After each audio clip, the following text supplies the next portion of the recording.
हाँ भाई, क्या पढ़ाया था बताओ। हम्म। अरे बताओ।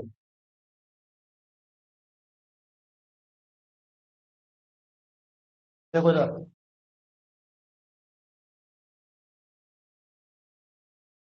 कल हमने थोड़ा सा बताया था आपको इलेक्ट्रिक डाइपोल के बारे में, है ना। इलेक्ट्रिक डाइपोल यानी वैद्युत द्विध्रुव क्या होता है बताओ। वैद्युत द्विध्रुव किसे कहते हैं?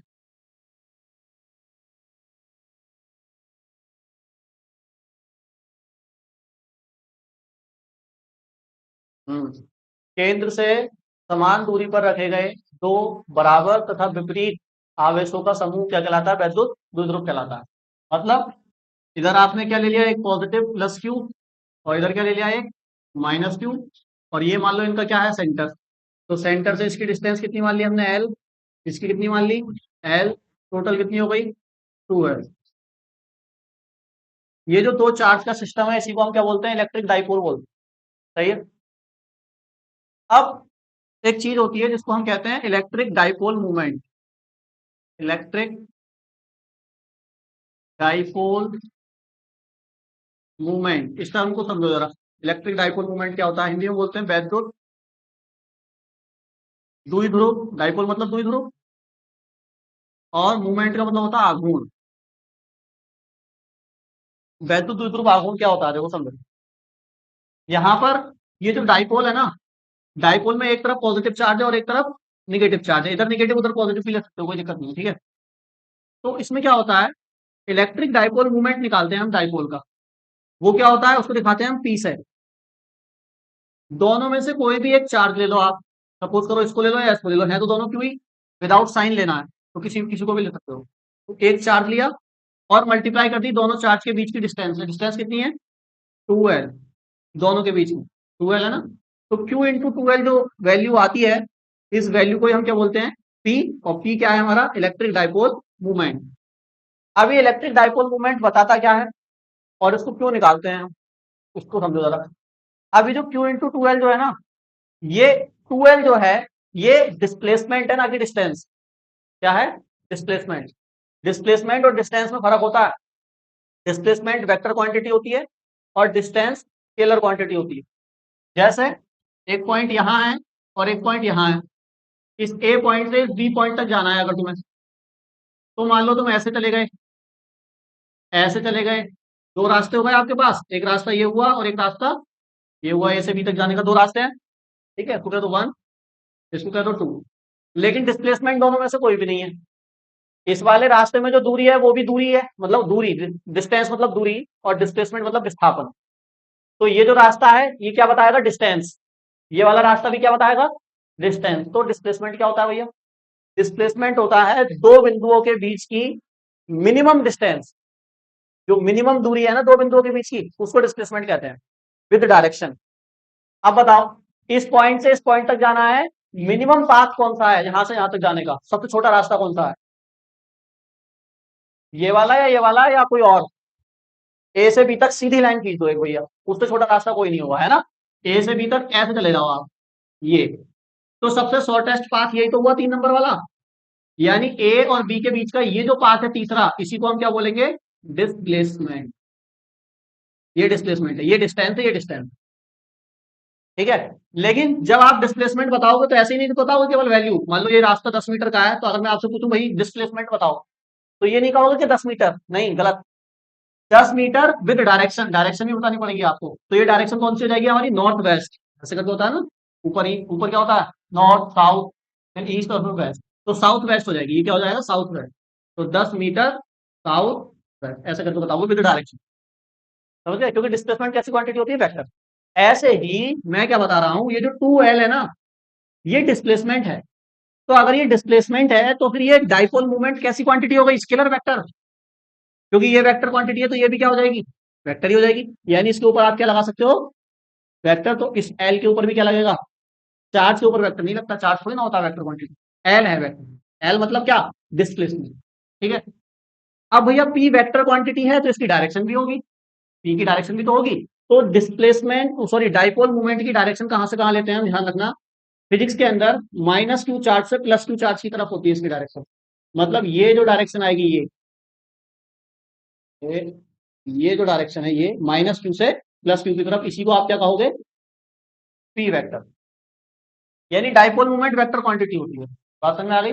अगर इसका मैग्नीट्यूड लिखोगे तो ऐसे लिख सकते हो, वेक्टर हटा दो, P equal to Q into two L. ये तो केवल नंबर नंबर आएगा कुछ ना कुछ, भाई चार्ज होगा कुछ ना कुछ, कुछ डिस्टेंस होगी, मल्टीप्लाई करोगे नंबर आ जाएगा। तो ये डाइपोल मूवमेंट बताता क्या है, अगर डाइपोल मूवमेंट की वैल्यू ज्यादा है, इसका मतलब इलेक्ट्रिक डाइपोल जो है हमारा वो स्ट्रॉन्ग है। कैसा है, स्ट्रॉन्ग है। और अगर डाइपोल मूवमेंट की वैल्यू कम है तो इलेक्ट्रिक डाइपोल कैसा है, वीक है। बात समझ में आ गई। क्यों, कैसे पता चलेगा भैया, तो देखो डाइपोल मूवमेंट का जो फॉर्मूला उसमें चार्ज आ रहा नहीं आ रहा है। अगर ये डाइपोल स्ट्रॉन्ग होगा तो चार्ज की वैल्यू ज्यादा होगी, चार्ज की वैल्यू ज्यादा करोगे तो पी ज्यादा आएगा। यानी डाइपोल मूवमेंट अगर ज्यादा है तो हमारा स्ट्रॉन्ग डाइपोल है, डाइपोल मूवमेंट कम है तो हमारा वीक डाइपोल है। और dipole movement is a vector quantity जिसकी डायरेक्शन होगी माइनस से प्लस की तरफ। केमिस्ट्री में उल्टी होती है, केमिस्ट्री में डायरेक्शन लेते हैं प्लस से माइनस की तरफ, फिजिक्स में लेते हैं माइनस से प्लस की तरफ। कन्वेंशन मानी गई है अपनी आसान सुविधा के लिए, कन्वेंशन उसको कहते हैं जो अपनी सुविधा के लिए हम मान लेते हैं। तो फिजिक्स में माइनस से प्लस की तरफ वेक्टर बनेगा पी का, केमिस्ट्री में प्लस से माइनस की तरफ बनता है। ठीक है, तो वो अपनी अपनी सुविधा है, फिजिक्स में अलग मानते हैं, केमिस्ट्री में। तो इसकी डेफिनेशन क्या लिखोगे, लिखो डेफिनेशन में हम लिखेंगे, लिखो वैद्युत द्विध्रुव के वैद्युत द्विध्रुव के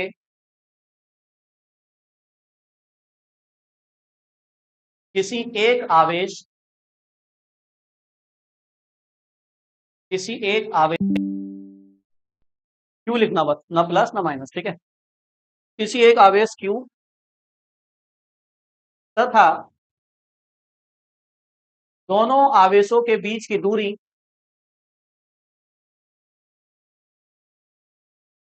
दोनों आवेशों के बीच की दूरी 2l, 2l है ना, 2l के के गुणनफल को गुणा करिए, देखो गुणनफल को वैद्युत द्विध्रुव आघूर्ण कहते हैं।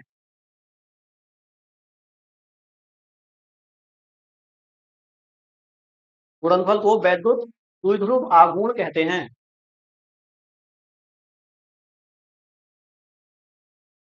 यह एक सदिश राशि है, यह एक सदिश राशि है जिसकी दिशा यह एक सदिश राशि है जिसकी दिशा माइनस क्यू से प्लस क्यू की ओर होती है।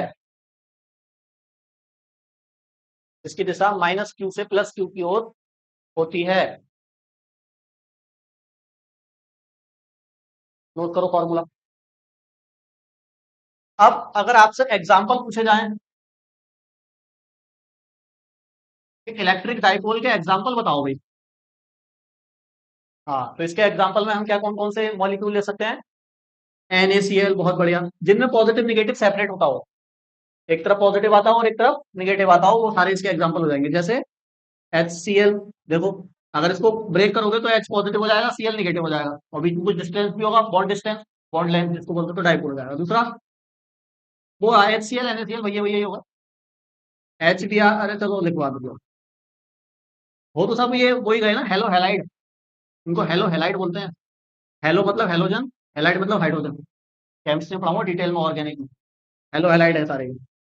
और बताओ H2O, और बताओ NaCl, लिखेंगे भैया हमारा यहाँ लिखा नोट करो। ये सारे डाइपोल हैं, आपके डाइपोल के एग्जाम्पल हैं।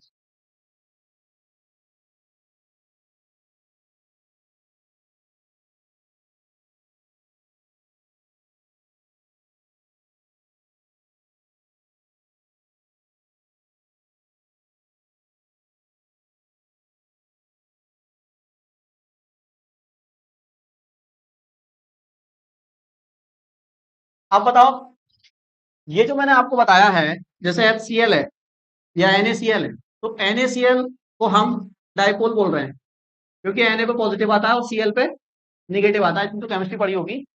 जब इसका बॉन्ड अगर आप ब्रेक करेंगे तो इस तरीके से निकल के आते हैं। क्यों आता है पॉजिटिव नेगेटिव, कोई बता सकता है? इस पर पॉजिटिव और इस पर नेगेटिव क्यों आता है? हाँ, जो Na का इलेक्ट्रॉन था ना लास्ट ऑर्बिट में, वो किसके पास चला गया है? Cl के पास। तो मैंने बताया था जिस पे इलेक्ट्रॉन जाता है उस पर नेगेटिव चार्ज आता है, जिससे जाता है उस पर पॉजिटिव आता है, क्योंकि प्रोटॉन तो नहीं है ना इस पे। तो इसको तो आप डाइपोल कह रहे हो, ठीक है। लेकिन इसमें मुझे बताओ, क्या ये एक परमाणु है या अणु है? इसको आप परमाणु कहोगे या अणु कहोगे? मतलब ये एटम है या मॉलिक्यूल है? एटम होता है सिंगल एटम, जैसे एच केवल। तो हाइड्रोजन का एटम हो गया, वो हाइड्रोजन परमाणु हो गया। इसमें Na भी है और Cl भी है, तो एक परमाणु थोड़ी है, दो परमाणु हो गए ना। जब एक परमाणु से ज्यादा आ जाते हैं तो फिर उसको अणु बोल देते हैं। परमाणु से छोटा, उसके बाद अणु आता है, फिर यौगिक आता है, फिर तत्व आता है, फिर पदार्थ आता है, इस तरीके से आते हैं, ठीक है। तो ये क्या है? मॉलिक्यूल है। अगर मैं आपसे पूछूं, ये तो चलो बन रहा है डाइपोल, अगर मैं केवल एटम की बात करूं, एक परमाणु की, तो परमाणु डाइपोल होता है या नहीं होता, बताओ? एक एटम, जैसे हाइड्रोजन का एटम ले लिया मान लो आपने, एच एटम ले लिया, तो हाइड्रोजन का एटम ऐसा होता है, बीच में सेंटर पे न्यूक्लियस, एक ऑर्बिट होती है इसमें, क्योंकि एक ही होता है इसका एटॉमिक नंबर, और एक ही क्या होता है इसमें?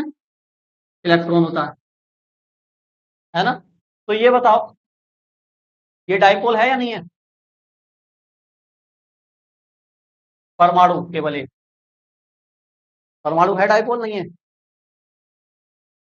देखो इस समय तो नहीं है ये, क्यों नहीं है? क्योंकि इसका जो निगेटिव चार्ज है और ये जो पॉजिटिव चार्ज है, इन दोनों का सेंटर एक ही है, दोनों का सेंटर एक ही है। यहां पर देखो, पॉजिटिव चार्ज का सेंटर यहां पर है, निगेटिव चार्ज का सेंटर यहां पर है। मतलब सेंटर का मतलब, पॉजिटिव चार्ज भी यही रखा हुआ है और निगेटिव चार्ज यहां रखा हुआ है, तो इन दोनों का सेंटर देखो अलग अलग है ना। मतलब इस पर नहीं है ना, इसके ऊपर ही, इसका अलग है और उसका अलग है, बाहर है, मतलब इससे बाहर है। जहां एटम है अगर वहीं पर सेंटर है, तो फिर वो डाइपोल नहीं होगा, क्योंकि पॉजिटिव का भी वही है, निगेटिव का भी वही है, सेंटर को अलग होना पड़ेगा, जैसे यहाँ अलग है दोनों। इनके ऊपर नहीं है सेंटर। यहाँ पर क्या हो रहा है, निगेटिव और पॉजिटिव दोनों के चार्ज के सेंटर एक ही है। लेकिन जैसे ही आप इसको इलेक्ट्रिक फील्ड में रखोगे ना, इलेक्ट्रिक फील्ड में, तो इलेक्ट्रिक फील्ड में क्या होता है आपको पता है, जब चार्ज रखते हैं तो चार्ज पे फोर्स लगती है। निगेटिव चार्ज पे जो फोर्स लगती है वो अपोजिट लगती है, और पॉजिटिव चार्ज पे जो फोर्स लगती है वो उसकी डायरेक्शन में लगती है, आपको पता है। जैसे ही इस एटम को इलेक्ट्रिक फील्ड में रखा जाएगा, निगेटिव चार्ज एक तरफ हो जाएगा और पॉजिटिव चार्ज एक तरफ हो जाएगा। जैसे ही निगेटिव पॉजिटिव अलग अलग होंगे तो उनका सेंटर क्या हो जाएगा? चेंज हो जाएगा। सेंटर चेंज हो जाएगा तो फिर ये एटम भी क्या बन जाएगा? एक डाइपोल बन जाएगा। अगर इलेक्ट्रिक फील्ड में नहीं रखोगे तो डाइपोल नहीं बनेगा, इलेक्ट्रिक फील्ड में रख दोगे तो ये भी क्या बन जाएगा? एक डाइपोल बनेगा। बाकी ये जो मॉलिक्यूल होते हैं ये तो होते ही डाइपोल, ये तो पहले से डाइपोल होते हैं, चाहे इलेक्ट्रिक फील्ड में रखो या मत रखो। बात समझ में आ गई? अब ये जो आपने डाइपोल पढ़ा है ना, इससे रिलेटेड हमें क्वेश्चन करने हैं। अभी बताया, आपको ध्यान में रही, ये डायरेक्शन नहीं बताई है, क्या बताया भाई? कौन कौन बताएगा? ये क्या बताया था? ये मैंने एरो चार्ज बताया है। मैंने ये बताया था कि ये जो डाइपोल मूवमेंट की जो वैल्यू है ना, ये अगर ज्यादा होगी, इसका मतलब डाइपोल स्ट्रांग है। ये ज्यादा का साइन है, ज्यादा होगी। समझा नहीं? तो मेरी भावनाओं को है डायरेक्शन पे ले गया बात। मतलब बढ़ेगी, अगर ये बढ़ेगी तो डाइपोल स्ट्रांग है, इसका मतलब है ना। मिटा दूं सर? तो द्विध्रुव के कारण, वैद्युत द्विध्रुव के कारण उत्पन्न वैद्युत क्षेत्र,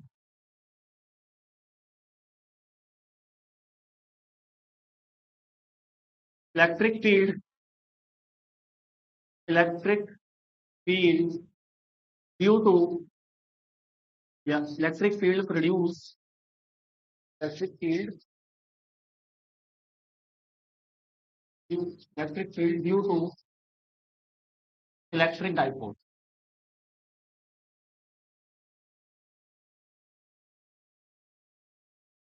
electric field due to electric dipole, ठीक है। तो अब देखो, हमें पढ़ना क्या है बेसिकली, ये आर्टिकल पढ़ने हैं, इसी वजह से आपने डाइपोल पढ़ा है। जो डाइपोल है उसमें आपको पता है चार्ज है ना, plus Q minus Q charge है ना, और चार्ज के अराउंड क्या होती है? Electric field. तो अब आपको डाइपोल की इलेक्ट्रिक फील्ड पढ़नी है, कि डाइपोल कितनी इलेक्ट्रिक फील्ड बनाता है। ठीक है। अब कैसे पढ़ोगे आप, तो तीन केस में पढ़ोगे, तीन ही है ये, तीन केस में पढ़ोगे। कैसे पढ़ोगे? सबसे पहले तो पढ़ोगे इलेक्ट्रिक फील्ड कहाँ, अक्ष पर। कहां पर? डाइपोल के एक्सिस पर पढ़ोगे, एट एक्सिस। सबसे पहले अक्ष पे इलेक्ट्रिक फील्ड कैलकुलेट करोगे, अभी बताऊंगा अक्ष का मतलब कहां। दूसरा पॉइंट आप कैलकुलेट करोगे निरक्ष पर, यानी at equatorial position. Equatorial position का तो मतलब एट इक्वेटोरियल। और थर्ड, कहीं भी, यानी एट एवरीवेयर, किसी भी पॉइंट पर, कहीं भी एक पॉइंट ले लेंगे उस पर कैलकुलेट करेंगे पहले। तो देखो समझो, इन तीनों तीनों जगहों को समझो कहां पर बताई गई है ये जगह। तो सबसे पहले मैं एक डाइपोल बना देता हूं, ये पॉजिटिव है और ये -q, +q -q डाइपोल बन गया। बीच में सेंटर है, ये डिस्टेंस l, ये distance l, total distance 2l। ठीक है। अब सबसे पहले देखो, मैंने बोला अक्ष पर, सबसे पहले इलेक्ट्रिक फील्ड कैलकुलेट करेंगे अक्ष पर। इलेक्ट्रिक फील्ड बना रहे होंगे, ये बात समझ में आ गई, दोनों चार्ज की इलेक्ट्रिक फील्ड होगी। तो सबसे पहले इलेक्ट्रिक फील्ड कहां कैलकुलेट करेंगे, अक्ष पर। अब अक्ष का है, अक्ष का मतलब क्या है देखो समझो, है इसके, हाँ बता। जैसे डाइपोल यहाँ ऐसे रखा है, तो इस समय डाइपोल कौन सी एक्सिस पर रखा है बताओ, एक्स एक्सिस पर रखा है। अब एक्स एक्सिस इधर भी हो सकती है और इधर भी, यानी हम कहेंगे अगर डाइपोल ऐसे रखा है तो ये जो लाइन है, इस डाइपोल के जो अराउंड, ये सीधी जिस जिस लाइन पर डाइपोल रखा है, ये पूरी जो लाइन है, ये इसका अक्ष कहलाएगी। तो इस अक्ष पर किसी भी बिंदु पर हम एक पॉइंट ले लेंगे, चाहे इधर ले लो या इधर ले लो, और वहां पर आप क्या करोगे, इलेक्ट्रिक फील्ड कैलकुलेट करोगे। बात समझ में आ गई? तो इसको कहा जाएगा अक्षीय स्थिति, या अक्ष पर आप क्या निकालोगे, इलेक्ट्रिक फील्ड निकालोगे। दूसरा पॉइंट मैंने क्या बताया, निरक्ष पर या निरक्षीय स्थिति पर। तो निरक्षीय स्थिति क्या होगी भाई, ये अक्ष है, तो निरक्ष मतलब क्या, ये सीधी वाली लाइन। अब ये जो वाई एक्सिस है, ये इसका अक्ष थोड़ी है, तो वाई एक्सिस को हम क्या कहेंगे, इसका निरक्ष है, या इंग्लिश में कहेंगे इक्वेटोरियल पोजीशन है। तो अगर ऐसे डाइपोल रहा है तो अक्ष तो ये हो गया, तो निरक्ष क्या हो गया, ये हो गया ना। तो ये जो बीच वाली लाइन है, इस पर कहीं पर एक पॉइंट ले लेंगे और वहां कैलकुलेट करेंगे। दो पॉइंट हो गए, एक तो अक्ष पे और एक निरक्ष पे। तीसरा पॉइंट मैंने बोला क्या, कहीं भी रख दो, फिर यहां रख दो, यहां रख दो पॉइंट, यहां रख, अब ये तो ना अक्ष है ना निरक्ष है, तो इस पर कितनी होगी इलेक्ट्रिक फील्ड, वो भी कैलकुलेट करेंगे। तो तीन आर्टिकल आपके बन गए, ये आर्टिकल है अपने आप में पूरे पूरे, अक्षीय स्थिति, निरक्षीय स्थिति, और फिर कहीं भी, यानी किसी भी बिंदु पर। नोट करो, अगर डाइपोल ऐसा रखा है तो बताओ अक्ष कहां है, निरक्ष कहां है, अक्षीय स्थिति बताओ। ऐसा रखा है डाइपोल, अक्षीय स्थिति कहां है, ये है फिर अब अक्षीय स्थिति, क्योंकि डाइपोल इस एक्सिस पर रखा है ना, वाई एक्सिस पे, तो वाई एक्सिस की अक्षीय स्थिति बन जाएगी। भाषण में आ गई। तो डाइपोल कैसे भी रख दो, जिस एक्सिस पर डाइपोल रखा होगा वो एक्सिस जो होगी वो उसकी अक्षीय स्थिति है, और फिर ये वाली जो है ये निरक्षीय हो जाएगी, क्योंकि डाइपोल तो ऐसा रखा है ना। बात समझ में आ गई? तो अब इस, ऐसा रखूं, ऐसे अगर डाइपोल रखोगे तो ये वाली जो एक्सिस होगी ये इसकी अक्षीय स्थिति हो जाएगी, तो फिर वो हो जाएगी अक्षीय स्थिति। ऐसा रखेगा तो ये अक्षीय स्थिति है, अब यहाँ, और इसके 90 डिग्री लेगा तो ये निरक्षीय स्थिति हो जाएगी। 90 डिग्री पे लेनी है निरक्षीय, 90 डिग्री पे। अगर डाइपोल ऐसे रखेगा, ये रखा है मान लिया डाइपोल, ये, तो ये वाली तो हो गई अक्षीय स्थिति, ये वाली जो एक्सिस है तो अक्षीय हो गई। अब ये निरक्षीय नहीं है, ये सीधी वाली नहीं है, निरक्षीय है, इससे 90 डिग्री जा, इससे 90 डिग्री मतलब किधर, इधर, ये फिर निरक्षीय है। बात समझ में आ गई? अगर यहाँ ले लेगा कोई पॉइंट तो फिर वो थर्ड वाला केस हो गया, कहीं भी ना अक्षीय है वो ना निरक्षीय, समझ गए? लेकिन हम तो ऐसे ही लेंगे सीधा डायरेक्ट। न्यूमेरिकल में बाई चांस अगर ऐसे टेढ़े मेढ़े रख के आ जाते हैं तो समझने के लिए मैंने आपको, ठीक है। हाँ, बाई चांस, बाय चांस। तो हम सबसे पहले कैलकुलेट करेंगे अक्षीय स्थिति पर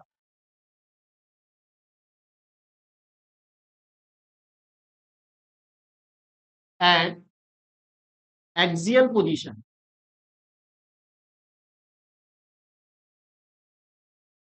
डाल दो हेडिंग, तीनों में से एक आर्टिकल आ जाता है बोर्ड में लिखने को, पूरा इंपॉर्टेंट है ना। चलो भाई, समझे इसको। तो पहले हम क्या बना लेते हैं, डाइपोल बना लेते हैं अपना। तो डाइपोल में इसको बना लेता हूँ, एक तरफ लेते हैं +q और एक तरफ लेते हैं -q। आप किसी भी पॉइंट को प्लस, किसी भी पॉइंट को माइनस ले सकते हो, इसको माइनस ले लो, इसको प्लस ले लो, कोई फिक्स नहीं है ना भाई। इसको पलट के रख दिया हम, बात तो वही है, रहेगा तो डाइपोल ही वो, फिर ट्राइपोल बन जाएगा। ट्राइपोल समझते हो, ट्राइपोल किसको कहेंगे, जिसमें कितने चार्ज होंगे बताओ? 3। ऐसे आएगा क्वाड्रुपोल, न्यूमेरिकल कराऊंगा उसमें आएगा क्वाड्रुपोल। क्वाड्रू मतलब 4 4 होंगे हैं। क्वार्टर मतलब 4 है। क्वार्टर मतलब 4 ही होता है, वो वाला क्वार्टर नहीं है ना। तो ये क्या है भाई, इसका सेंटर, सेंटर को हम क्या कहते हैं? ओ। ये डिस्टेंस कितनी है? एल। ये डिस्टेंस कितनी है? एल।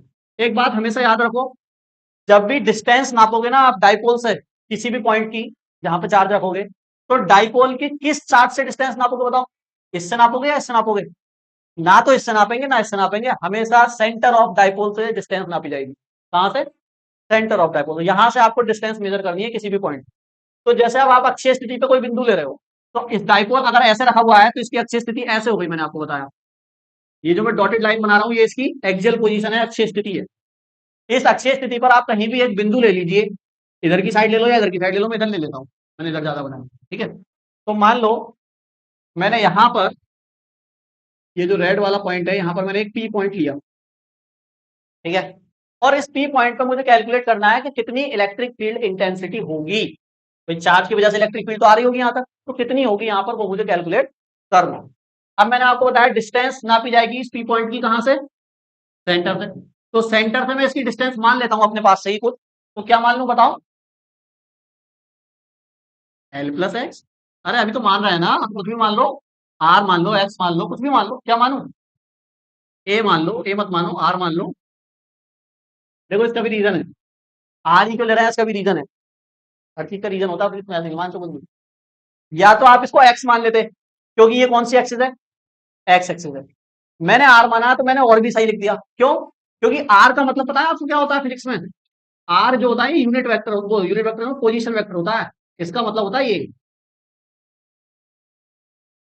मतलब तीनों एक्सिस। आर का मतलब एक्स वाई जेड तीनों आ जाते हैं। अब ये डाइपोल जरूरी है एक्स एक्सिस पे ही होगा? मैंने अभी क्या बताया, ऐसे भी तो हो सकता है वाई एक्सिस पे, तब डिस्टेंस ही हो जाएगी, फिर तुम्हें वाई मानना पड़ेगा। ऐसे रखोगे तो तुम्हें एक्स मानना पड़ेगा, ऐसे बाहर को रखोगे तो जेड मानना पड़ेगा। तो मैंने जनरल क्या मान लिया? आर का मतलब क्या? तीनों, एक्स वाई जेड कहीं भी रख दो, बात समझ में आ गई, इसलिए आर मान। आर का मतलब तीनों एक्स। चलो, एक्स मानोगे तो फिर कोई गलत नहीं है ना। बात समझ में आ गई यहाँ तक? तो कैसे इलेक्ट्रिक फील्ड कैलकुलेट करनी है ना आपको वहां पर? तो सबसे पहले इलेक्ट्रिक फील्ड कैसी क्वांटिटी है बताओ? स्केलर वेक्टर, वेक्टर क्वांटिटी है। तो वेक्टर क्वांटिटी में सबसे पहले क्या देखते हैं? डायरेक्शन देखते हैं। डायरेक्शन देखने के बाद हम इलेक्ट्रिक फील्ड निकालेंगे और फिर उसका वेक्टर सम करेंगे। कौन सा सम? Vector sum. वेक्टर सम कैसे होता है मैं पीछे बता के आया हूं आपको। डायरेक्शन देखनी पड़ती है, अगर अपोजिट है तो माइनस होगा, सेम डायरेक्शन है तो प्लस होगा, किसी एंगल पे है तो फिर वो रिजल्टेंट निकलेगा बीच में, बताया था ना सारा। तो सबसे पहले डायरेक्शन देख लेते हैं। तो देखो, ये पॉजिटिव चार्ज है और यहाँ पर ये पी पॉइंट रखा हुआ है, तो पॉजिटिव चार्ज की इलेक्ट्रिक फील्ड किधर होती है? आउटवर्ड होती है, बाहर की तरफ होती है। यानी इसकी वजह से जो इलेक्ट्रिक फील्ड होगी वो किधर होगी बताओ? बाहर की तरफ। इसको मैं कह देता हूं E1, पहले चार्ज की वजह से E1, सही है। दूसरे चार्ज की वजह से इलेक्ट्रिक फील्ड को माइनस का है, माइनस की कहां होती है? इनवर्ट। तो यानी इसकी वजह से जो इलेक्ट्रिक फील्ड की डायरेक्शन होगी यहां पर, वो किधर होगी? इधर। अब कोई स्टूडेंट बता सकता है कि E1 बड़ा होगा या E2 बड़ा होगा, या दोनों बराबर होंगे? इसकी इलेक्ट्रिक फील्ड उस पॉइंट पे ज्यादा होगी या इसकी इलेक्ट्रिक फील्ड उस पॉइंट पे ज्यादा होगी? यानी E1 बड़ा है या E2 बड़ा है, या दोनों बराबर है? बताओ, कोई स्टूडेंट बता सकता है? E2 बड़ा है, तुम बताओ। E2 बड़ा है, तुम बताओ। तुम बताओ, E2 बड़ा है, तुम बताओ। हाँ हाँ, तो वो भी तो उधर को जा रहा है,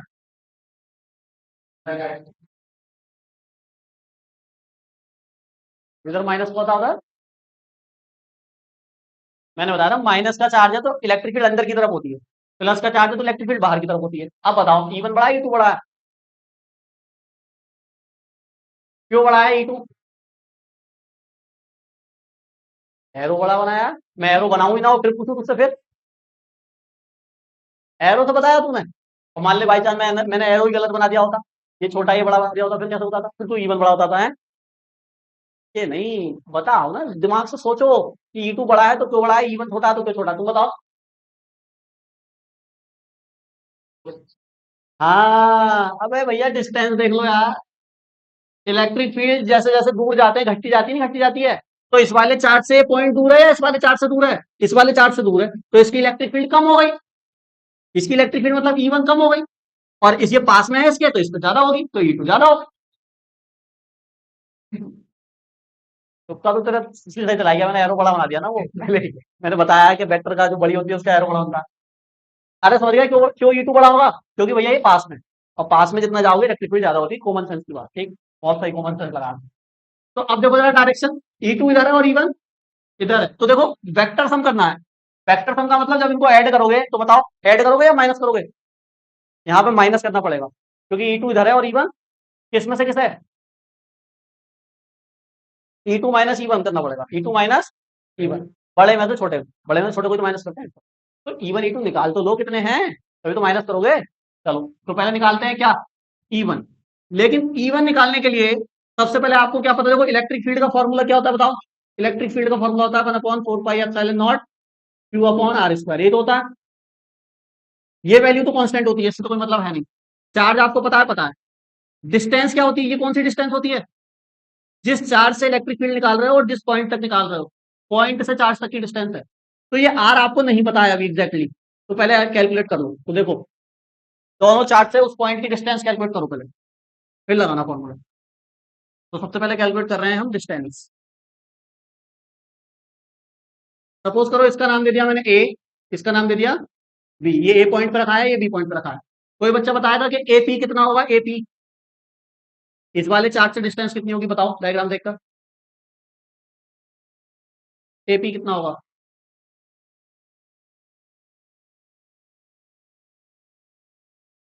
एल प्लस आर, केवल आर। मैंने एपी पूछा है, एपी यहां से लेके वहां तक की, पी तक की। एल प्लस आर, तुम बताओ, तुम बताओ, तुम कितनी बता रहे हो, क्यों 2L क्यों ले रहा। देखिए ये ए है, ये पी है, ए से पी तक जाना है, तो ए से ओ तक तो एल तक चले जाएंगे हम, एल जोड़ के। और फिर ओ से कहाँ जाएंगे, पी तक। तो ओ से पी तक कितनी है, अरे ये वाला एल इस आर ने कवर कर तो लिया, तो इस एल को जोड़ने की क्या जरूरत है। तो एल प्लस आर पहुंच जाएगा, पी पे ना पहुंचेगा फिर। तो क्या आ जाएगी डिस्टेंस, एल प्लस आर। ये आ गई पॉजिटिव चार्ज से उसकी डिस्टेंस। अब निकालते हैं इस वाले निगेटिव चार्ज से, तो निगेटिव चार्ज वाली डिस्टेंस को क्या कहेंगे, बीपी। अब बता बीपी जल्दी, बीपी बीपी इस वाले चार्ज से डिस्टेंस, केवल आर। ए यार मैं यहां से नहीं पूछ रहा, मैं यहां से पूछ रहा हूँ भैया। आर तो यहां तक है पूरा, अगर यहां से पूछा है तो इतनी माइनस करनी पड़ेगी, नहीं करनी पड़ेगी। आर तो यहां से यहां तक है, सेंटर से है आर तो। मैंने कोने से पूछा है, तो सेंटर से कोने तक की ये वाली माइनस करोगे नहीं करोगे, तो आर माइनस एल। एल घटाओगे तभी तो यहां से यहां तक की आएगी। इतनी सी बात समझ में नहीं आ रही तुम्हारे, सिंपल है। अरे जोड़ घटा तो आती है अरे समझ गए। तो इसको भी आर में लिख देते हैं, आर प्लस एल कर देते हैं ना, प्लस में तो आगे पीछे हो जाता है, पहले आर फिर L, ठीक। अब आपके पास डिस्टेंस आ गई, अब आप फॉर्मूला लगाने के लिए रेडी हुए। तो पहले हम निकाल लेते हैं क्या, E1 निकाल लेते हैं। तो लगाओ now, E1 is equal to, वो लिख दो 1/4 पाई, इसको बार बार ना लिखना पड़े, के लिख दूं, इसको के लिख दूं बताओ, ना तो बार बार लिखना पड़ेगा पूरे आर्टिकल में, के लिख देते हैं ना। अंडरस्टूड है कि के की वैल्यू यही होती है, लास्ट में लिख देंगे पूरा अच्छे से, है ना। तो इसको के लिख देते हैं, चलो। तो क्या माना था मैंने, स्मॉल के माना था ना। हाँ, तो स्मॉल के का मतलब भैया वही है, ब्रैकेट में 1/4, बार बार ना लिखना पड़े।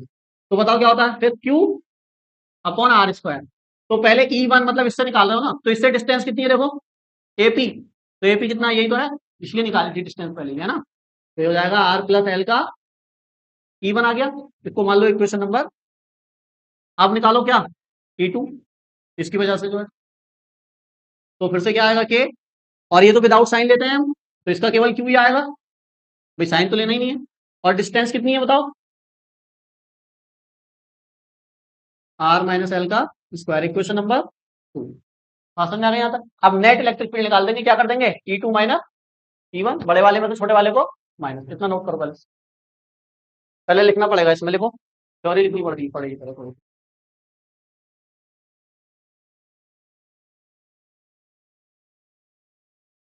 है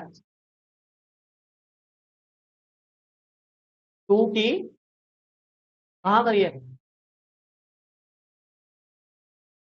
एक ही क्यों होता है इसमें, Q/r² तो लिखा थोड़ा फॉर्मूला, दो थोड़ी, फोर्थ में होते हैं दो तीन। हाँ लिखो, माना एक वैद्युत द्विध्रुव, माना एक वैद्युत द्विध्रुव प्लस क्यू तथा माइनस क्यू, माना एक वैद्युत द्विध्रुव प्लस क्यू तथा माइनस क्यू आवेशों से मिलकर बना है,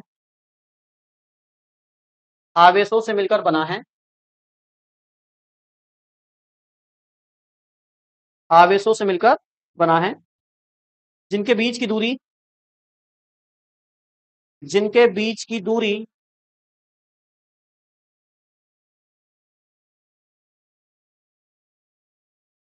कितनी होती है, प्लस क्यू माइनस क्यू के बीच की दूरी,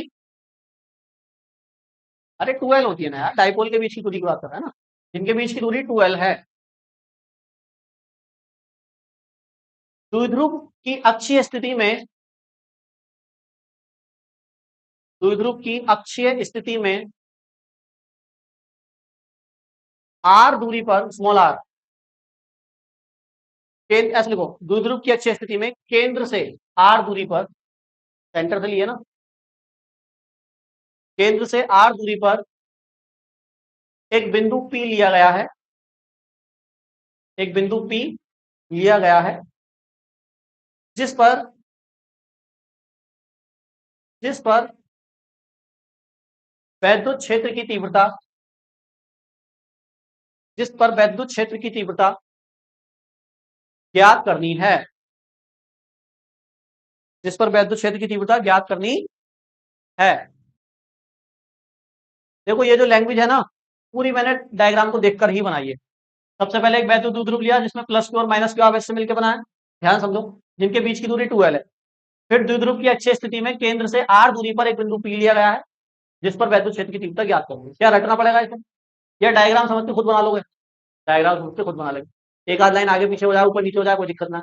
बच्चे इसको याद करते हैं, बताओ, जो समझते नहीं है वो याद ही करेगा, जाहिर सी बात, उसको याद करने की जरूरत नहीं, और लिख कर आना पेपर में से, वरना नंबर कट जाएंगे तुम्हारे। नोट करो, क्या डाउट है? तो अब आगे क्या करना है वो भी आप जानते हो भाई। हमने पी पॉइंट पर देखा नेट इलेक्ट्रिक फील्ड निकालनी है, लेकिन इलेक्ट्रिक फील्ड की तो दो डायरेक्शन आ रही है। अब क्योंकि दो डायरेक्शन आ रही है तो आपको नेट निकालने के लिए क्या करना होगा, बड़ी वाली में से छोटी वाली को माइनस करना पड़ेगा। अब बड़ी छोटी कैसे पता चलेगी वो बता चुका हूँ, उससे डिस्टेंस से पता चल जाता है ना। तो E2 बड़ा है और E1 छोटा है। जब आप इसको माइनस क्यू को इधर और प्लस क्यू को इधर लिख दोगे ना, तो हो सकता है E1 बड़ा आ जाए, E2 बड़ा आ जाए। तो अंडरस्टैंडिंग क्लियर रखनी है अपनी। अगर धोखे से ये माइनस क्यू प्लस क्यू उल्टे भी हो गए हैं तो ऐसा नहीं है कि गलत बन गया, अगर आपसे आता है तो फिर आप उसको भी कर दोगे। भाई आपको पता है जो पास में होता है उसकी इलेक्ट्रिक फील्ड ज्यादा होती है, जो दूर होता है उसकी कम होती है। जाहिर सी बात है, वेक्टर बनाओगे छोटा बड़ा बनेगा, माइनस कर देना। तो क्लियर होना चाहिए कॉन्सेप्ट, है ना, फिर कैसे भी हो कर दोगे। बच्चे क्या करते हैं, यहाँ माइनस बना दिया, यहाँ प्लस बना दिया, आप डर गए, गलत तो ना हो गया तुम। मेरा तो कुछ अलग आ रहा है, कैलकुलेशन थोड़ी सी अलग हो जाती है ना फिर बाद में, अलग आ रहा है, गलत हो जाती है, काट दो। दोबारा करो, दोबारा भी गलत हो, टाइम खराब करो। चलो तो हम क्या कर सकते हैं, फ्रॉम, ऐसे लिखो, now net electric field, net electric field को मैं ई लिख रहा हूं, और ई की वैल्यू क्या होगी बताओ जरा, E2 माइनस E1, सही है। वैल्यू पुट कर दो और आंसर निकाल दो इसका। यहाँ पे E2 की वैल्यू देखो, इक्वेशन सेकंड में ये रखी है पूरी, है ना। तो K Q divided by R minus L का स्क्वायर, माइनस E1 की वैल्यू ये है इक्वेशन फर्स्ट में, के स्मॉल है ये, K Q by R plus L का स्क्वायर। क्लियर है यहाँ तक? अब ये सिंपल मैथमेटिकल कैलकुलेशन है, इसको तो आप कर लोगे आंख बंद कर दीजिए, है ना। तो क्या करें भाई, पहले कॉमन ले लेते हैं, क्या कॉमन है बताओ। के क्यू कॉमन है, तो के क्यू ब्रैकेट में क्या बचा बताओ, 1 अपॉन आर माइनस एल का square, minus 1 upon R plus L का स्क्वायर। देखो उसको बार बार लिखने से बच गए, हम के बना देते हैं, खत्म कहानी, लास्ट में कर देंगे। तो ई बराबर के क्यू, इसको क्या कर सकते हैं, एलसीएम ले सकते हैं। कैसे लेते हैं, इसकी इससे मल्टीप्लाई, इसकी इससे ऐसे करते हैं, नहीं करते हैं। तो इसकी इससे करोगे तो क्या आएगा, आर माइनस एल का स्क्वायर और आर प्लस एल का स्क्वायर, मल्टीप्लाई दोनों की हो गई। अब इसकी इससे करो तो आर प्लस एल का स्क्वायर, अब इसकी इससे करो तो क्या आएगा, आर माइनस एल का स्क्वायर। किसी को कुछ डाउट आया तो पूछ लेना वहीं, ठीक है, यहाँ तक बात क्लियर है। अब ये फॉर्मूले नहीं बन गया, देखो ए प्लस बी का होल स्क्वायर, ए माइनस बी का होल स्क्वायर, बन गया नहीं बन गया। और अगर इसके स्क्वायर को मैं बाहर लगा दूंगा एक ब्रैकेट पे ऐसे करके स्क्वायर, तो एक ही है, जब खुलेगा तो दोनों पे जाएगा। तो ये भी फॉर्मूला बन क्या देखो, ए माइनस बी ए प्लस बी। तो यहाँ तीन फॉर्मूले लग रहे हैं आपके अलजेब्रा के, सिंपल। एक तो ए प्लस बी का होल स्क्वायर, एक ए माइनस बी का होल स्क्वायर, और एक ए प्लस बी ए माइनस बी। तीनों पता है आपको, तो कितनी कमाल की बात है। तो लिखो, बताओ भाई पहला वाला कौन बताएगा, आर प्लस एल का होल स्क्वायर बताओ क्या होता है। अरे प्लस वाला है भैया। हम्म। हाँ अब आए ना तुम पॉइंट पे, इसका बताओ भाई इसका। हम्म। प्लस आएगा लेकिन बाहर माइनस उसको खा जाएगा तो माइनस ही आएगा, बाहर वाले माइनस से मल्टीप्लाई भी कर दी। हाँ माइनस आता, लेकिन बाहर माइनस है तो उसको क्या कर देगा। ठीक है। हाँ तो समझदार होगा ना तुम। नीचे देखो, ए माइनस बी ए प्लस बी, तो क्या हो जाएगा बताओ। अरे ये फॉर्मूला नहीं पढ़ा तो भूल रहे हो मुझे। तो क्या होता है, ए स्क्वायर माइनस, इसी का तो फॉर्मूला है। तो ए मतलब क्या, आर स्क्वायर, और बी मतलब क्या, एल स्क्वायर, और इस पूरे का भी क्या है देखो। यहाँ चाहो तो वाले ब्रैकेट लगा दो मंजिला, क्योंकि दो दो हो गए ना। रूल के हिसाब से चलो, ब्रैकेट का जो रूल है उसके अकॉर्डिंग चलो। तो यहाँ आप गोल लगा दो, ऐसे भी लगा सकते हो, मतलब ब्रैकेट ही तो लगाना है, कुछ भी लगा दो, ठीक है। चलो क्या आता है। अब क्या करें बताओ, कुछ वैल्यू कट हो रही है क्या ऊपर इसमें देखो। देखो आर स्क्वायर पॉजिटिव, ये निगेटिव मिल गया हमें, ये भी पॉजिटिव है ये भी निगेटिव मिल गया, ये भी कट हो गया क्या, ये नहीं हुआ, ये ऐड हो जाएगा है ना। बहुत बढ़िया। तो के क्यू, ये हो जाएगा 4 RL, 4 RL डिवाइड में बताओ क्या है, R square minus L square का स्क्वायर। अब यहां आपको एक बात समझनी है कि ये जो डाइपोल के बीच की जो डिस्टेंस होती है ना, ये बहुत कम होती है। कितनी कम होती है भैया, बहुत कम होती है। हाँ जैसे मान लो अगर आप HCl के बीच की दूरी देखो हो, तो HCl के बीच की दूरी तो बहुत कम, बॉन्ड लेंथ बहुत कम है। कितनी, देख भी नहीं सकते, इतनी कम है। सही है। तो ये समझाने के लिए इसको हम बड़ा बना देते हैं, डाइपोल को अलग अलग बना देते हैं, लेकिन होती बहुत कम है। तो अगर आपसे पूछा जाए आर बड़ा है या एल बड़ा है, तो वो कौन बड़ा है बताओ। आर बड़ा है, जाहिर सी बात है, आर बाहर है ना इसके। तो यहां पे हम कह सकते हैं कि जो आर है ना, वो एल से बहुत बहुत बहुत बहुत बड़ा है। सही है। और एल क्या है, बहुत छोटा है।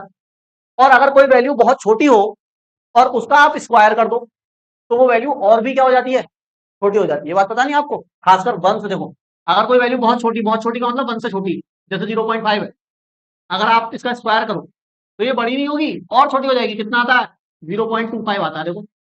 0.5 बड़ा है, 0.25 बड़ा है, 5 बड़ा है, ये बड़ा है। तो छोटी वैल्यू का स्क्वायर और छोटा, यानी एल तो छोटा है ही, एल का स्क्वायर क्या हो गया, और भी छोटा हो गया। और आर का स्क्वायर तो बड़ा हो जाएगा, क्योंकि आर तो बड़ी वैल्यू है।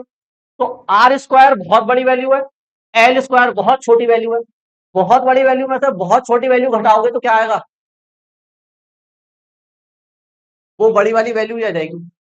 बहुत छोटी का मतलब समझ लो 0. मैं जैसे मैं आपसे कहूँ 100 है, 100 में से 0.0000000001 माइनस कर दो, कोई फर्क पड़ेगा क्या, वही तो आएगा, वो 99.99999999 100 ही है वो, है ना। तो फिजिक्स में बहुत स्मॉल अगर वैल्यू है तो उसको नेग्लेक्ट कर देते हैं। कब करते हैं, जब बड़ी वैल्यू में से स्मॉल वैल्यू जुड़ रही हो या घट रही हो, तो छोटी वैल्यू का उसमें कोई भी फर्क नहीं पड़ेगा। समुद्र में से एक गिलास पानी निकाल दो तो समुद्र को कोई भी फर्क नहीं पड़ेगा। 10 20 10 20 ना, बहुत 10 19 20 का कोई अंतर नहीं रहेगा, 10 20 तो बहुत बड़ी वैल्यू हो गई। तो देखो, यानी कहने का ये पूरा सार ये है कि मैं इस एल स्क्वायर को यहाँ से गायब करने वाला हूँ। समझ गए क्यों गायब करूंगा, क्योंकि ये बहुत छोटी वैल्यू, डायरेक्ट पॉइंट पे आ गए हम, ठीक है। तो हटा दो एल स्क्वायर, तो हटा दो भाई। तो के क्यू 4 R, भैया ये एल भी हटा दो, इतना मत हटाते हो। ये मल्टीप्लाई में और ऊपर है, ये किसी के साथ जुड़ या घट नहीं रहा है, नीचे वाला घट रहा है तो उसको हटा दो, है ना। तो आर स्क्वायर में से जब ये हटा दोगे तो आर स्क्वायर ही बचेगा, और देखो पावर 2 है ना, ये तो ये थोड़ी ना हटेगी, तो 2 2 जा कितनी हो जाएगी फिर इस पे। सही है। देखो एक आर से एक आर कैंसिल हो सकता है पावर, है ना। तो क्या आएगा बताओ, के क्यू 4L अपॉन में आर की पावर ये फॉर्मूला आया नेट इलेक्ट्रिक फील्ड का। थोड़ा सा इसको और मॉडिफाई अगर कर दें तो लास्ट हमारे पास फाइनल फॉर्मूला आ जाएगा। इस क्यू को अंदर भेज दो जरा, इस क्यू को देखो ध्यान से सुनो, क्यू भी है 4L भी है, क्या ये आपको ऐसा नहीं लग रहा क्यू इंटू 2L बन सकता है? देखो क्यू भी है 4L भी है, 4 को तोड़ दो 2 इंटू 2 में, तो क्यू और 2L बन जाएगा नहीं बन जाएगा? और क्यू 2L जहां बनेगा क्या लिख दूंगा मैं? पी लिख दूंगा। डाइपोल मूवमेंट अभी पढ़ के आए हो, क्यू इंटू 2L पी होता है, तो बस पी की फॉर्म में कन्वर्ट करना आंसर आ जाएगा। तो देखो क्या आएगा, मैंने क्या करा, क्यू को अंदर भेज दिया और क्यू इंटू 2L कर लिया, इंटू 2 ऐसे ही है, देखो 4 को तोड़ा है 2 इंटू 2 में, डिवाइड में क्या है बताओ, आर क्यूब।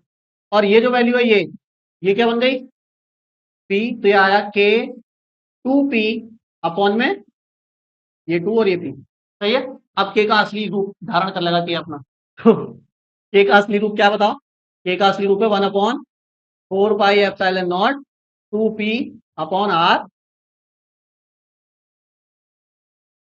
ये होगी इलेक्ट्रिक फील्ड की वैल्यू इस पॉइंट पर।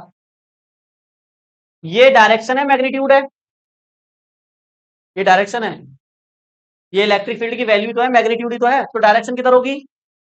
जल्दी जल्दी कम ऑन फटाफट, किधर होगी? इधर, इधर, इधर, किधर होगी बताओ? अरे ये तो वैल्यू है ना केवल, अगर डायरेक्शन पूछूं तो किधर होगी इसकी? इधर वाली, ये यही रहेगी। भाई साहब मत देख मेरा डायरेक्शन बता, जिधर इलेक्ट्रिक फील्ड ज्यादा होती है उधर ही की तो रहती है नेट डायरेक्शन, समझे नहीं? ये बॉक्स है, बार बार बॉक्स बनाना पड़ता है मुझे। इधर पोर्ट लग रही है 10 न्यूटन की, इधर पोर्ट लग रही है 5 न्यूटन की, इधर किसके का बॉक्स, ज्यादा फोर्स की तरफ किसका? हाँ, तो जो नेट नेट इलेक्ट्रिक फील्ड की डायरेक्शन होगी वो किधर होगी? इधर। यानी इधर अगर देखें तो माइनस क्यू से प्लस क्यू की तरफ, और माइनस क्यू से प्लस क्यू की तरफ किसकी डायरेक्शन होती है? किसकी डायरेक्शन होती है माइनस क्यू से प्लस क्यू? डाइपोल मूवमेंट की पी की डायरेक्शन क्या बताई थी मैंने अभी? तो अगर इसको वेक्टर फॉर्म में लिखोगे तो यहाँ पे पी कैप आ जाएगा, पी कैप, जो पी की डायरेक्शन है। अभी मैं इसको वेक्टर फॉर्म में लिखूंगा, इसको नोट करूंगा। तो जो इलेक्ट्रिक फील्ड ज्यादा होती है डायरेक्शन उसी की तरफ होती है, मैंने बताया फोर्स के एग्जांपल से, जिधर फोर्स ज्यादा होती है बॉक्स उधर की तरफ जाएगा, है ना। तो E2 ग्रेटर है तो E2 की तरफ क्या होगी, नेट इलेक्ट्रिक फील्ड की डायरेक्शन होगी E2 की तरफ, मतलब माइनस क्यू से किधर होगी, प्लस क्यू की तरफ होगी। तो हम लिख सकते हैं जो डायरेक्शन होगी नेट इलेक्ट्रिक फील्ड की वो होगी निगेटिव से किधर, पॉजिटिव की तरफ डायरेक्शन होगी। और अभी आप पढ़कर आए हो कि निगेटिव से पॉजिटिव की तरफ डायरेक्शन तो पी वेक्टर की होती है, डाइपोल मूवमेंट की होती है, अभी तो उसके अंदर डाइपोल मूवमेंट आया देखो। तो अगर मैं उसको वेक्टर फॉर्म में लिखना चाहूं, इन वेक्टर फॉर्म, इन वेक्टर फॉर्म, उसको इलेक्ट्रिक फील्ड जो आई है हमारी, तो क्या से लिख सकते हैं, E vector is equal to 1/4 pi epsilon naught, और पी के ऊपर क्या आ जाएगा भैया, वेक्टर आ जाएगा, या ऐसे लिख दो, पी को ऐसे ही लिखा रहने दो, और आर क्यूब, और पी वेक्टर को हमने ओपन कर दिया, पी वेक्टर को अगर ओपन करोगे तो देखो यही तो वैल्यू निकल के आएगी, एक तो पी का मैग्नीट्यूड और एक पी का क्या कैप, आएगा नहीं आएगा? वेक्टर को ऐसे तो ओपन करते हैं, मैग्नीट्यूड और डायरेक्शन, तो मैग्नीट्यूड तो यही हो गया और डायरेक्शन क्या हो जाएगी, पी कैप। पी कैप की जो डायरेक्शन होगी वही नेट इलेक्ट्रिक फील्ड की डायरेक्शन होगी, यानी निगेटिव से पॉजिटिव, नोट करो।